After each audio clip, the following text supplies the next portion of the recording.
عمومی طور پہ لوگوں سے لوگ ہنس ہنس کے بات کر رہے ہوتے ہیں، گھر میں ان کا رویہ کچھ اور ہوتا ہے۔ کسی شخص کی سیرت کو پہچاننے کا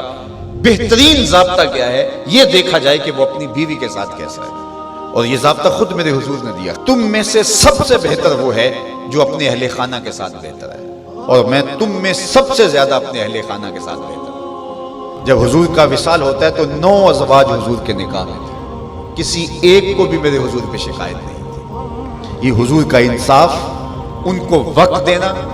ان کے لیے حضور علیہ السلام کا ایثار اور ان کے لیے حضور کی محبتیں۔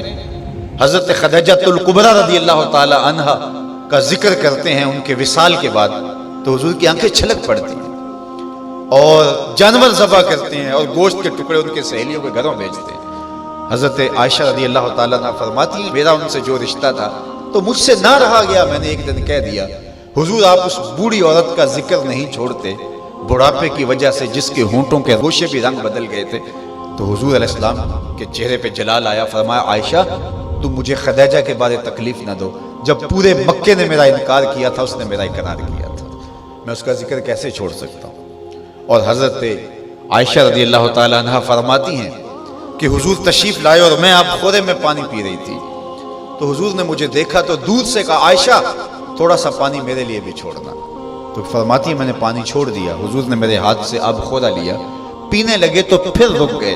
اور میرے سے مخاطبہ کرتے ہوئے کہا حمیرہ، یہ حضور لاڈ سے انہیں کہا کرتے تھے، حمیرہ ذرا بتانا تم نے ہونٹ کہاں لگائے تھے، میں وہاں ہونٹ رکھ کے پانی پینا چاہتا ہوں، مجھے یہ بتاؤ اگر شوہر کا رویہ بیوی کے ساتھ یہ ہوگا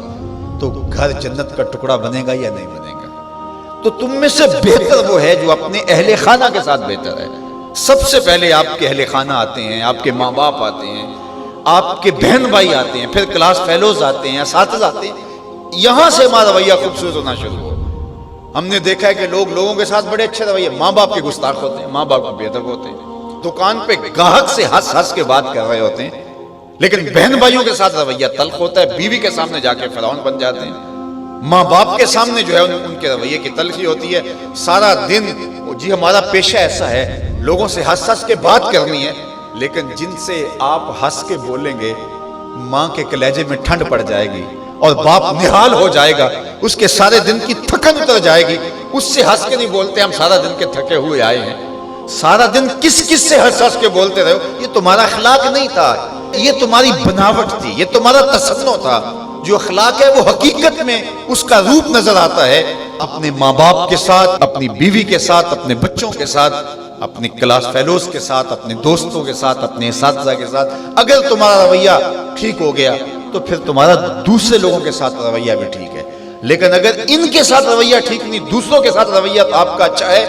تو پھر وہ آپ مکر کر رہے ہیں، آپ یہ بھی کوئی کاروبار کر رہے ہیں، یہ آپ کے اخلاق کا عکس نہیں ہے، یہ آپ کی ضرورت کا رنگ ہے جو لوگوں کو نظر آ رہا ہے، یہ آپ کا کاروباری انداز ہے، آپ کی مسکراہٹ آپ کا کاروبار ہے، آپ کے اخلاق کا عکس نہیں ہے۔ اگر اخلاق کا عکس ہوتا تو ماں کو بھی ہنس کے ملتے۔ میں وہ جو لفظ آپ کو کہے کہ حضور کمزوروں کا بوجھ اٹھایا کرتے تھے، تو آج بیٹی اگر ماں کا بوجھ نہیں اٹھاتی، بیٹا باپ کا بوجھ نہیں اٹھاتا، تو اس نے کسی اور کمزور کا بوجھ کیسے اٹھانا ہے؟ ماں گھر میں تھکی ہے سارے دن سے اور بیٹی جو ہے وہ آئی ہے اور وہ بھی ماں سے مطالبہ کرتی ہے کہ میری ضرورت میرے بستر پہ، میرے ٹیبل پہ پوری کرو، اور تھکی ماندی سارے دن کی ماں کی وہ مدد کرنے کے لیے تیار نہیں ہے، تو جو سکی ماں کی مدد نہیں کرے گی اور جو بیٹا سکے باپ کی مدد نہیں کرے گا تو وہ کسی کی مدد نہیں کر سکتا۔ آغاز یہاں سے ہوتا ہے، یہاں سیرت کا حقیقی رنگ نکلتا ہے جس سے ہماری طبیعتوں کے اندر وہ چیز عملاً راسخ ہوتی ہے۔